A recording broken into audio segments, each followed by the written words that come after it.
I'm Elex Michaelson. This week, the issue is the overturning of Roe v. Wade. With us, the Attorney General of California, Rob Bonta, on what's next in this state. Plus, we talk with the president and CEO of Planned Parenthood California, Jodi Hicks. Then, a different view from the president and CEO of the California Family Council, Jonathan Keller. Then, the issue is Gavin Newsom's presidential ambitions? Is he already running? Our all-star panel here to reflect on that and more. Areva Martin and Brian Goldsmith back in studio as The Issue Is starts right now. Broadcasting across California, you're watching The Issue Is. And welcome to The Issue Is. I'm Elex Michaelson. The phrase political bombshell is so often overused, but the overturning of Roe v. Wade is a genuine political bombshell that is rocking the political world from Washington to Sacramento. There are few issues more emotional or personal than abortion rights. No business as usual. At the White House, President Joe Biden blasting the Supreme Court's decision to overturn Roe v. Wade. With Roe gone, let's be very clear. The health and life of women in this nation are now at risk. On Capitol Hill, Speaker Nancy Pelosi of San Francisco pointing out that the 3 justices appointed by President Trump made the difference. Because of Donald Trump, Mitch McConnell, and the Republican Party, their supermajority in the Supreme Court, American women today have less freedom than their mothers. Former Vice President Mike Pence, who helped appoint those justices, says in a tweet, quote, "Life won." And House Republicans are celebrating, led by Kevin McCarthy of Bakersfield. Americans celebrate this historic victory because we know it will save the lives of millions of children and it will give families hope. Some Democrats now say they want more justices on the court. Among them, Burbank's Adam Schiff. We ought to expand the court and unstack the court so that the court is more reflective of the views of the American people. Congress could codify a federal right to an abortion into law, but don't currently have enough votes to do so. This fall, Roe is on the ballot. Reproductive freedoms are under attack. California Governor Gavin Newsom releasing a video with the governors of Oregon and Washington expressing unity. The West Coast United States is going to stand strong. You'll fight like hell to protect your rights and your safety. The governor joining his wife and the state's top leaders in Sacramento. This is insane. This is toxic masculinities at work in the highest court in the country. Shortly before the decision was announced, I was joined by California's Attorney General, Rob Bonta, who talked about California's plan forward. California will continue to be a place where those who seek reproductive health care can receive it, and I'll do everything in my power as the Chief Law Enforcement Officer of the state of California to ensure that continues to be true. Abortions will now be illegal in the states where millions of women live. Will California pay for those women to come here to California and get an abortion here? The short answer is that there is a bill and a budget request to do just that, a fund for reproductive health care for individuals, including those who are out of state, who are going to be hurt first and hurt worst. We know it's our low-income communities, our disadvantaged communities, our vulnerable communities, our communities of color, who will not be able to turn to other alternatives. What do you say to people who think that it's inappropriate for the state to use money for that, that maybe they agree that people should have the freedom to choose whatever they want, but state funds shouldn't be used on that? I say that the representatives of the state of California who represent the people of the state have spoken loud and clear that this is an appropriate use of funds. It's consistent with our values. It's consistent with who we are, the laws of our state, the values of our state. Joining us now is Jodi Hicks. She is the president and CEO of the Planned Parenthood Affiliates of California. She's probably worked on this issue more than anybody else in the entire state. Jodi, welcome to The Issue Is. Thank you. Thank you for having me. First off, your sort of instinctual, gut, emotional reaction to hearing this news about Roe being overturned. Obviously, we're devastated. I think we've been working towards knowing that this day would come since September. Having said that, it's an impossible time to prepare for. And so it still comes very much as a gut punch. And it's a sad day for anyone that really for humanity. Yet it is, as you mentioned, one that you've been preparing for a long time. So what's the plan now for the people of California? What changes in this state? We have 15 bills working their way through the legislature. Our governor and leaders have proposed over $125 million in investments for California to ensure that we're prepared for what has happened this week. We know that 26 states are poised to ban some type of abortion. In the states that across the country, we know that that affects over 30 million women. That means they'll have to travel outside of the state they live in order to receive care. And so we just have been working to ensure that in California, our values will remain, our abortion access will remain, our doors will remain open, and will be that haven state for anybody that needs care, whether you live in California or you have to travel here. There are tens of millions of people around the country that are celebrating this decision, that feel like life has not been protected, that innocent babies have been murdered for generations, and that this is a good thing. What do you say to those people? Look, what I say is we need to do everything we can to ensure that our world is really one where if you're a pregnant person, you have everything you need. We will see a public health impact from this decision this week, and every public health expert agrees on that part of it. Maternal mortality in this country is at a crisis rate that's unacceptable, especially when you compare it to the rest of the world. Those numbers will continue to go up. And lastly, what are you anticipating in terms of a surge? Do you have any guesses in terms of how many people you're expecting to come here? What does your plan look like? Well, I can tell you what we know just from Texas. We know that since one state has instituted a ban since September, we've been seeing an average of 1,500 patients a month coming from out of state. So we expect that to increase. I think it's impossible to wrap your mind around what a post-Roe reality looks like when this is generations have enjoyed that protection for almost 50 years. So we're doing everything we can to ensure that organizations that provide either the care or the outreach help to practical support that people need right now, that they are invested in a way that people can access care they need. Well, Jodi Hicks from Planned Parenthood, California, thank you so much for your time and for sharing your views on what I know is a difficult week. Thank you for having me. Joining us now with a different perspective is Jonathan Keller, the president and CEO of the California Family Council. Jonathan, welcome to The Issue Is. Happy to be with you. Thank you so much, Alex. So this is a moment that you and others have been working for years. Just on a personal, emotional level, what does it mean to you that Roe has been overturned?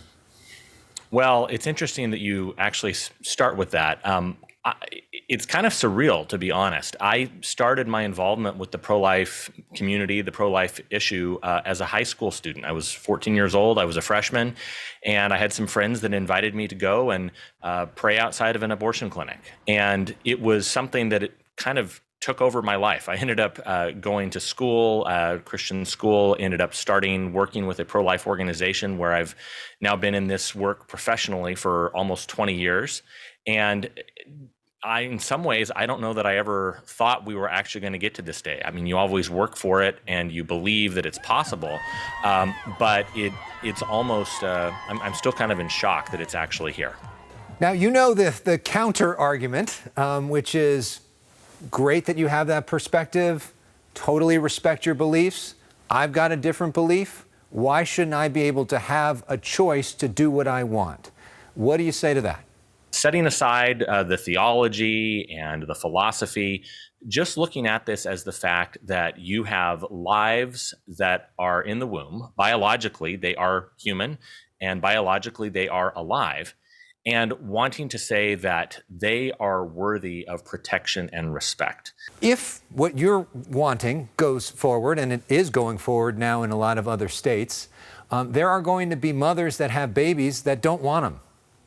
And what happens to those kids? And who takes care of those kids? And how many people who are advocating for this position are willing to adopt those kids or invest in those kids? That is a phenomenal question. I mean, I won't just say that's $1 million question. That is a $1 billion question. That is something that I think every person who calls themselves pro-life really has to grapple with, and we really have to step up to the plate and put our money where our mouth is. I think that for a long time, you have seen pro-life advocates that are doing that. We have across the country over 3,000 pregnancy resource centers that are working to provide hope and support and resources to women that are facing an unplanned pregnancy. We've seen women and families that step up and meet the needs, whether it's through foster care or through adoption. But Elex, you're right. This is something that we need to do a better job of. And I'm not just talking about liberals. I'm not talking about Democrats. I'll call out Republicans. I'll call out even people of faith. I think that we as a society need to do a better job of going to where the most vulnerable people in our society are and trying to reach out and meet those needs wherever possible. So one of the things that California is now considering doing is essentially creating a fund of $125 million that would help people from other states where abortions are banned come here to this state to get an abortion here. What do you make of that proposal? And my presumption is, what's your plan to fight it? Well, unfortunately, Elex, that is absolutely one of the worst proposals I think that California has introduced this entire year, because not only are we talking about trying to incentivize women or provide opportunities for women to have abortions here in the state of California, but in a very real way, we are recruiting women from around the country to come here and have abortions. In fact, Gavin Newsom's Future of Abortion Council proposed that if that type of policy goes into effect, we could see abortion rates from out-of-state patients increase not by hundreds of percent, but even by thousands of percent here in California. So I think what I would love to see, we do have a historic budget surplus here in the state of California. I would love to see us use that, use our world-class medical facilities, the huge amount of money we have to actually meet the needs of women and families. We could do so much more in terms of leading the nation in providing prenatal care, in terms of providing reduced or subsidized labor and delivery, providing ways for families to afford to adopt children if it's through the foster care system. I think that there are a lot of opportunities that California can have in leading the nation. I just don't think that we should be leading the nation in turning us into a taxpayer-funded abortion sanctuary. Jonathan Keller, the president and CEO of the California Family Council, thank you so much for sharing your views. Thanks very much. Up next, our panel weighs in. Joining us will be Areva Martin and Brian Goldsmith. Stay with us. You're watching The Issue Is. Our panel is here in studio for the first time in a long time in our new studio. Of course, the big issue this week is abortion rights. With us, Areva Martin, who is an attorney and activist and author and everything else you can say with A. Good to have you back. And Brian Goldsmith is back with us as well, political consultant, former journalist, and all-around smart guy. Good to have both of you back with us. What a week, Areva, both as an attorney and as an activist, this Roe decision. Your big takeaway? I'm really, like so many women around this country, in some ways speechless, Elex, to eviscerate 50 years of women's right to control their reproductive health with the stroke of a pen is really pretty amazing. To have those 6 jurists, justices, make that decision, even though the majority of the country favors women's rights to abortions, women's rights to make their own choices, our bodies, our choices. It's really quite stunning. And to have it be 6 Republicans, we know this has been a plan. This is not something that happened overnight. This has been a very concerted and methodical plan to get us to this day, and we are here. Something Mitch McConnell has worked for years on, and something that Donald Trump promised and delivered on, and proof, Brian, that 2016 election was so important in so many aspects of American life. Well, some of us were saying it at the time. This is a very sad day because this is not the end of abortion. This is the end of safe and legal abortion for so many women, particularly in the 13 states with trigger laws. This is a new radicalism in the country, overturning 50 years of precedent. So, Brian, you do the raw politics thing from a cynical perspective. How does this impact this election? Governor Newsom has said this is the defining issue of this year, but we know there are a lot of other big issues, too. Well, the question to me is, does it overturn all of the existing forces that were pushing toward a big Republican victory in November? The economy, gas and groceries, dissatisfaction with the president. And does this and the gun issue overtake those? Sort of in the way that 9/11 20 years ago overtook dissatisfaction with George W. Bush to give his party an unprecedented victory in the midterms. That's the kind of push that the Democrats would need. And does it? I don't know yet. It's too soon to say.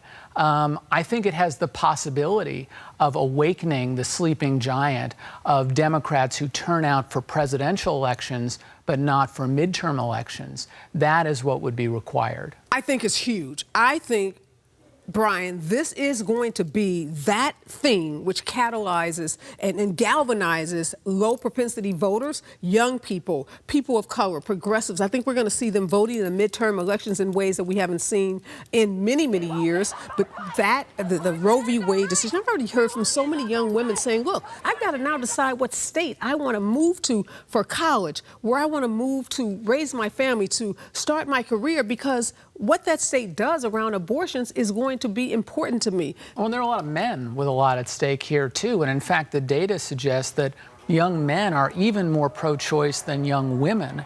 And so the question is, this is a test for the mainstream majority of the country, the 2/3 of the country that says that they don't want Roe v. Wade overturned. Is this the voting issue for them, or is this just something they complain about? Well, let's go to break with John Mayer's gravity, because right now, Joe Biden's poll numbers are moving down, gravity, by the price of gas and groceries. What can he do about that? Because that's still going to be an issue. We'll talk about that. Areva, Brian are back as we jam out. See you in a second. Bring down the price you are charging at the pump to reflect the cost you are paying for the product. President Biden says he wants to temporarily pause the federal gas tax, but Democrats in Congress don't seem all that interested in that. With the price of gas and groceries through the roof, the president's approval rating continues to plummet into the mid-30s. Back with our panel, Areva Martin and Brian Goldsmith. Brian, what can the president do about this? The sad thing is he can't do very much. He has an agenda that's been stalled in Congress that would reduce the cost of prescription drugs, that would do something about the deficit, that would put more money in people's pockets, and he should do whatever it takes with Senator Manchin and Senator Sinema to get that passed. But beyond that, his tools are pretty limited. But the bipartisan deal-making guy can't convince his own party to pass that. It's been a challenge. And, you know, the Democratic Party, unlike the Republicans under Donald Trump, are a broad coalition with a lot of ideological diversity. And history suggests that, you know, inflation hits 100% of the people. Unemployment hits the people who are unemployed. And so it's a much tougher political issue to overcome. And the medicine for inflation also hurts the overall economy. I mean, how much of a political issue is this? I think it's an issue, but I think it's been blown out of proportion. I think people, if the Democrats, if we can get our messaging right on this and make sure people understand that it is not the president's fault, that he is not in control of what's happening internationally, that the Russians' invasion of Ukraine is also at stake here or at play here, and focus on those things this president has done. The creation of jobs, the money that people had in their pockets, when Biden came into office, he doesn't get enough credit for that. When it comes to gas, that's in people's face every single day. Every time they drive, they see that price right there. Brian, here's the other problem, I would say. History suggests that when inflation is over 4 and unemployment is under 4, which is where we are right now, there is always a recession within 1 to 2 years, and that is a political dynamite for the Democrats. Well, when we come back, we're going to talk about Governor Newsom, because he's gone his own way a little bit when it comes to the Democratic Party. Is it possible that he's running for president? Has he already started running for president? What's up with him? We'll be back. More with Brian and Areva when we come back. What is going on in the Democratic Party nationwide? I cannot answer that question. Governor Newsom continues to double down on the sentiment expressed to us here on The Issue Is a few weeks ago. Recently, The Atlantic, The New York Times, Politico, all writing articles about whether he is preparing for a presidential run. So, back with our panel, Areva Martin, Brian Goldsmith. Brian, is he running already? What's going on with him? He's trying to run, and I think his moves are too cute by half. Even some Democrats who are dissatisfied with the president don't appreciate the governor of the biggest state coming out and doing this. Well, the Democratic Party sucks, but the leadership of the Democratic Party is great. Sort of disingenuous two-step. I don't think this is working for him, and there are other better ways for him to improve and build his national profile, like doing a really good job as governor. And I'd like to see him put his money where his mouth is and endorse Karen Bass. If he wants to show Democrats what they should be doing across the nation, that is supporting other Democrats. And we got two people in the runoff for mayor for the city of Los Angeles, biggest city, second biggest city in the country, and one is a lifelong true Democrat, and that's Karen Bass. Let's talk about what you mentioned, the mayor's race in L.A. We know now Karen Bass finished ahead of Caruso in the primary. Next steps going forward, I mean, is she a heavy front runner, you think, going forward? Do you think Caruso's got much of a shot? I think she was and continues to be a front runner, a heavy front runner, as you call it. And lastly, Brian, state of the race, Rick Caruso, does he have a shot? And if so, how does he do it? He's the underdog. He's got to establish himself as more than a Democrat in name only. And he's got to capture the mantle of change candidate. He's got to position Karen Bass as more of the same. And he's got to make himself an acceptable center-left change agent, which is a lift. All right. Well, it's great to talk with both of you on such a busy news week. We end this week with music from an all-time great L.A. band, old school band, Crosby, Stills, and Nash, and video from the Above Los Angeles Instagram account. We'll see you next week for more of The Issue Is.